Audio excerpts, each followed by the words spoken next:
Welcome, in front of me is ASUS Chromebook C434, and in this video I will show you how to change your time zone on this laptop.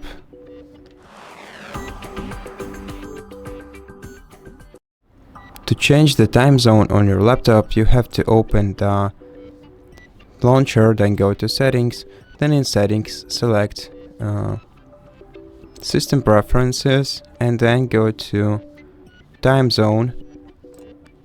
And to set it manually, you have to select the second option, which is choose from the list, then select the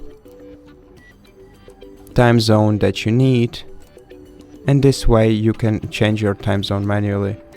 If you set it to automatic one, it will detect your time zone using your IP address, and if you want to use a 24-hour clock, you can switch this toggle to the right as an additional option.